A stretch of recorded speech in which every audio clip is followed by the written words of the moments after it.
지금 뭐 하자는 겁니까? 야외 테라스가 있다면서요. 그래서 계약한 거 아닙니까? 실제와 다소 상이할 수 있다. 계약서에 적혀 있잖아요. 이거 순 사기꾼들 아니야? 저한테 이러지 마시고 나가세요. 예?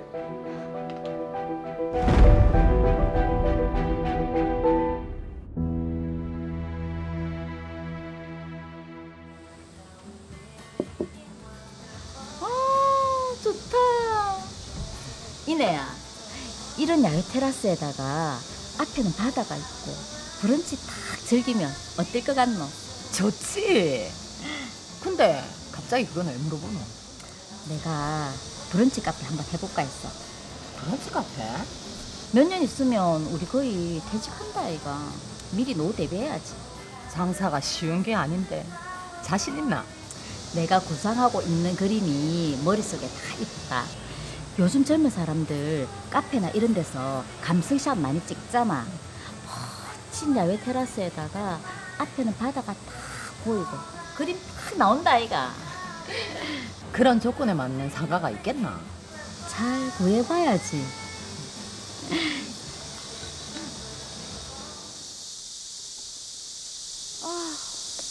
여섯 군데를 둘러봐도 마음에 드는 것이 한 군데도 없노. 어? 저 뭐지? 안녕하세요. 상가 분양 중입니다. 사모님.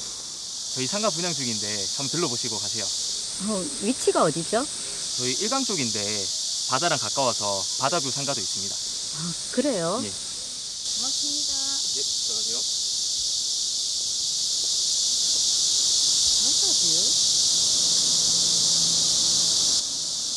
바다뷰 솔깃합니다. 그렇죠. 딱 조건이 맞아요. 안녕하세요. 안녕하세요. 여기 앉으십시오. 저 상가 분양 상담 받으러 왔습니다. 어떤 장사를 하실 겁니까? 브런치 카페 하려고요. 야외 테라스랑 바다뷰가 꼭 있는 자리면 좋겠습니다. 그럼 진짜 잘 찾아오셨습니다. 안 그래도 저희가 분양하는 상가에 사모님이 찾으시는 딱 좋은 자리가 있거든요. 특히 바닷가가 보여서 카페 하시기엔 딱이죠. 그래요? 완공이 언젠가요? 여기 보시면 내년 말쯤 완공 예정이고요. 진짜 바다뷰에 야외 테라스가 있는 거 맞죠? 저 그 조건 때문에 온 건데. 여기 6호실 보시면 야외 테라스가 넓게 빠질 거고요. 뭐 아시다시피 바다뷰 상가는 워낙 인기가 좋아서 자리도 얼마 안 남았거든요. 그럼 6호실로 분양 계약할게요. 잘 생각하셨습니다. 일단 여기 계약서고요. 먼저 계약금이랑 중도금만 먼저 지급하시고 나머지 잔금 같은 경우에는 완공됐을 때 그때 지급하시면 됩니다. 계약을 너무 쉽게 하신 것 같은데요. 그래요?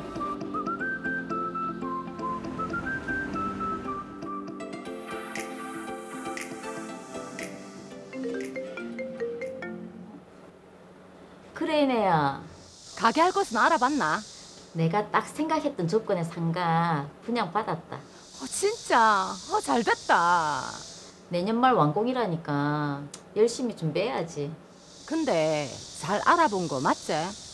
요즘 광고랑 실제 완공돼서 가보면 다른 곳이 엄청 많다던데. 호실도 딱 정해져 있고 해서 그렇진 않을 끼다.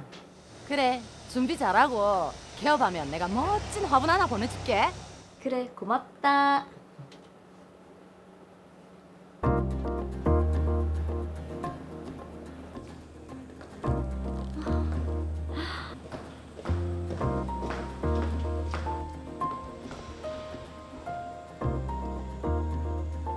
아니, 이게 뭐야? 왜 야외 테라스가 없노? 그리고 저 기둥은 뭐고? 이거 카다로그랑 완전 다르잖아. 6호실 바다뷰에 야외 테라스가 있다면서요. 근데 오늘 가보니까 테라스는커녕 상가 가운데 커다란 기둥이 있고 이게 뭡니까? 너무 다르잖아요. 계약 취소해주세요. 아니 계약서에 서명하셨잖아요. 지금 와서 이러시면 안 되죠. 뭐가 안 되는데요? 계약할 때 이야기랑 같은 게 하나도 없는데. 계약서 안 보셨어요? 카탈로그에 사용된 사진 등은 소비자의 이해를 돕기 위해 연출된 것이므로 실제와 다소 상이할 수 있습니다. 라고 적혀 있잖아요. 저한테 이러지 마시고 나가세요. 이거 완전 사기꾼 아니야? 계약 취소해달라고.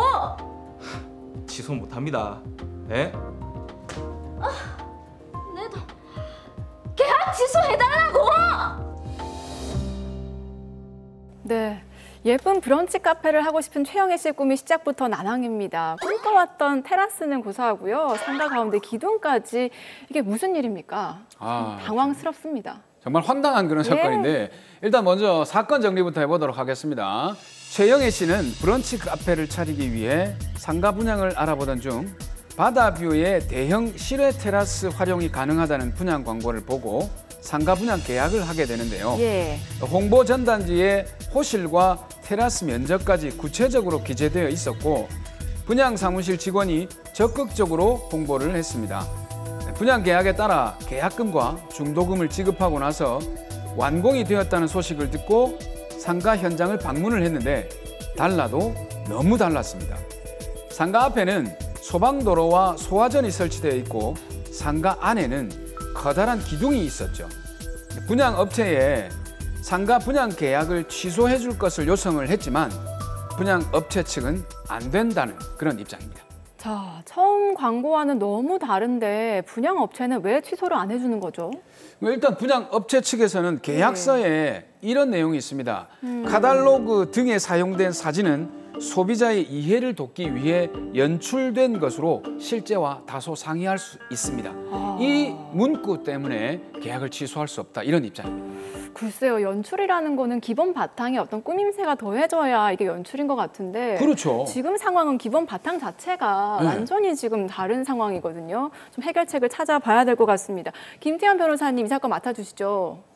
예, 최영애 씨 입장에서는 참 황당할 것 같은데요. 제가 해결책을 한번 찾아보겠습니다. 사실은 이렇게 다소 상이할 수 있다라고 하지만 광고를 했다라는 것은 과장 광고 또는 허위 광고로 몰아갈 수 있지는 않을까요?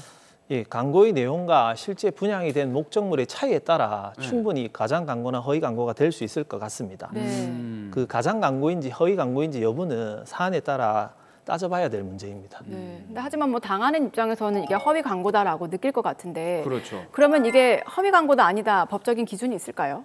예, 일반적으로 상품의 선정 광고에 있어서 거래의 중요한 사항에 관한 구체적인 사실을 신의성실의 원칙에 비추어 비난받을 정도의 방법으로 허위로 고지한 경우 네. 이러한 경우에는 기망행위에 해당한다고 할 수 있습니다. 네.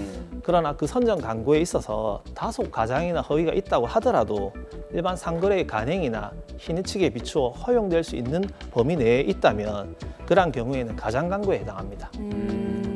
그럼 이 사건 같은 경우는 어떻습니까? 예, 계약에서 가장 중요한 것은 양 당사자 사이에 직접 작성하고 서로 합의한 문서인 계약서입니다. 예.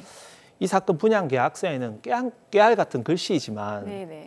카탈로그는 실제와 상이할 수 있다고 명시가 된 점, 그리고 제가 조금 더 알아본 바로는 분양 계약서의 상가 6호의 면적과 관련해서 전용 부분이 면적만 기재되어 있지 영애 씨가 독점적으로 가지고 싶어하는 실내 테라스의 면적 부분은 계약서 자체에는 빠져 있었습니다. 따라서 이 경우에는 상거래의 간행과 신의 측에 비추어 허용될 수 있는 가장 광고에 불과하고 취소 사유에 해당하는 기망행위까지는 해당되지 않는 것으로 판단됩니다. 이 계약 취소는 안 되는 건가요, 그러면? 예, 계약 자체의 취소는 어려워 보입니다. 아이고. 다만 나왔어요. 다만요 뒤에 중요하니까 빨리 말씀해 주시죠. 예, 다만 신의칙상 고지 또는 설명 의무 위반으로 손해배상 청구를 검토해 볼 수는 있습니다. 네. 설명 의무 위반은 저희가 이해는 가는데 신의칙상 고지 이거는 어떤 겁니까? 네, 부동산 거래에 있어서 거래 상대방이 일정한 사정에 관하여 고지를 받았더라면 그 거래를 하지 않았을 것임이 경험칙상 명백한 경우에는 신의성실의 원칙상 사전에 상대방에게 그와 같은 사정을 고지할 의무가 있습니다. 네. 즉 분양자가 부동산의 분양 계약의 교섭 단계에 있는 사람들에게 광고를 통하여 잘못된 정보를 제공하는 것이 신의칙상 고지 의무 위반에 해당된다면 민법상 불법행위 책임을 지게 됩니다. 자, 그냥 드라마에서 보면요. 계약서에 깨알같이 카탈로그와 다소 상이할 수 있다 이렇게 적혀 있었다고는 하지만 업체 측에서 이걸 정확하게 얘기를 안 해줬거든요. 맞아요. 예. 예, 그렇습니다. 이 드라마를 봐도 분양계약 체결 당시 업체 측에서는 최영애 씨에게 당시 상가 외부 테라스에 소방도로나 소방전이 설치될 수 있다고 설명을 했으면 최영애 씨는 다른 호실의 매수를 고려해 보았을 것이고 맞아요. 그렇죠. 동일한 조건으로 분양 계약을 체결하지 않았을 맞아요. 것입니다. 예. 그렇다면 이 사실로 인해서 손해배상 청구가 가능하다는 얘기죠. 네, 가능합니다. 본건 분양 계약을 체결함에 있어서 분양업체는 점포 외부에 테라스가 설치되지 않는다는 점을 충분히 고지하고 설명할 의무가 있음에도 이를 이행하지 않았으므로 민법상 불법 행위가 성립하고 최영애 씨는 이로 인한 손해배상을 청구할 수 있습니다. 자, 실외 테라스가 없는 것도 문제지만 또 상가 안에 큰 기둥이 있었거든요. 이것도 손해배상 청구할 수 있습니까? 네, 상가 내 기둥의 경우도 마찬가지로 기둥이 있다면 최영애 씨는 분양 계약을 체결하지 않았을 것임이 경험칙상 명백합니다. 예. 따라서 분양업체는 상가 내 기둥이 설치된다는 점에 대해서도 충분히 고지하고 설명할 의무가 있습니다. 이를 이행하지 않았기 때문에 이러한 고지 의무 위반으로 역시 발생한 손해에 대해서 손해배상을 청구할 수 있습니다. 야, 이게 제일 궁금한 게 손해배상을 어느 정도 받을 수 있을까요? 예, 이게 문제인데 이 부분은 결국 손해배상 금액은 분양 당시 대비 가치 하락분을 법원의 감정을 통해서 특정을 하는 것이 필요합니다. 네. 그러나 의뢰인인 최영애 씨가 상가 분양을 받으면서 실제 형태와 구조를 확인하기 위한 노력을 기울이지 않은 과실 등으로 손해 분담의 공평에 따라 자신에게도 일부 과실이 인정될 수도 있습니다. 그렇다면 안타깝게도 손해배상 금액이 축소될 수도 있습니다.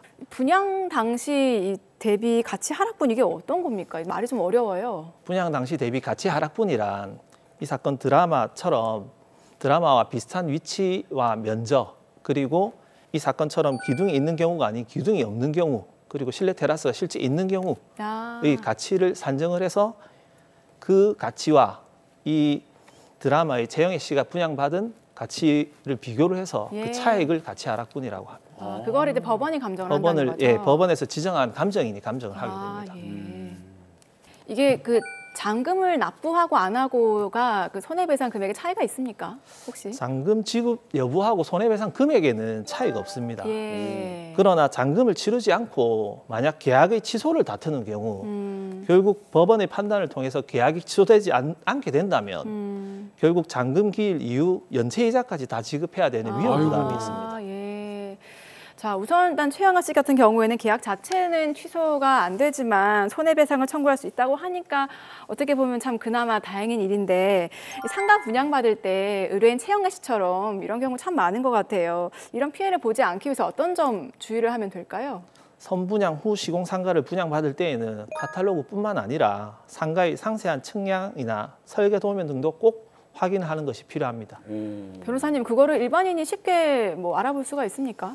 네, 분양 사무실에 설계 도면을 구비하고 있는 경우가 대부분이므로 네. 설계 도면을 열람하고 의문이 있는 부분이 있으면 분양 업체 측에 상세한 설명을 요구하는 것이 반드시 필요합니다. 설계 도면을 확인하는 것도 중요하겠네요. 그리고 또 어떤 거 좀 주의를 하면 될까요? 예, 드라마와 같이 실내 테라스를 계약 내용으로 반드시 하고자 한다면 예. 이러한 청약의 유인이 아닌 계약서에 테라스의 면적, 재질, 구조를 특정하여 반드시 명시하는 것이 필요합니다. 우리가 늘 강조하는 게 증거와 계약서인데 이것도 역시 계약서를 꼼꼼하게 확인을 해야 된단 말이네요. 네, 그렇습니다. 그 분양 업체의 경우에는 어떻게든 분양 계약을 성사시켜 수수료를 챙기는 것이 목적이기 때문에 그렇죠. 나중에는 나 몰라라 하는 경우가 대부분입니다. 그렇기 때문에 상가 분양 계약서를 작성할 때에는 특약사항을 비롯하여 모든 문구를 꼼꼼히 확인하고 분양 업체에 구체적인 설명을 해줄 것을 요구하는 것이 필요합니다. 이 사례처럼 실내 테라스가 계약의 내용에 편입되어 있다고 하더라도 특약사항이 존재하는 경우에는 사기 또는 착오로 계약 자체를 취소하기에는 상당한 어려움이 있습니다. 그러게요. 계약서를 정말 잘 써야 하느니 오늘 또 한 번 배우는 그렇죠. 것 같습니다. 자, 마지막으로 의뢰인 최영애 씨를 위한 솔루션 다시 한번 정리해 주시죠. 의뢰인 최영애 씨의 경우 실내 테라스는 분양 계약의 내용에 편입된 것으로 판단이 됩니다. 그러므로 실내 테라스 미설치와 설명하지 않은 상간의 기둥에 관하여 분양 업체의 고지 의무 위반 또는 설명 의무 위반에 대한 손해배상을 청구하고 손해배상 금액은 분양 당시 대비 가치 하락분을 법원의 감정을 통해 특정하는 것이 실효적인 방법입니다.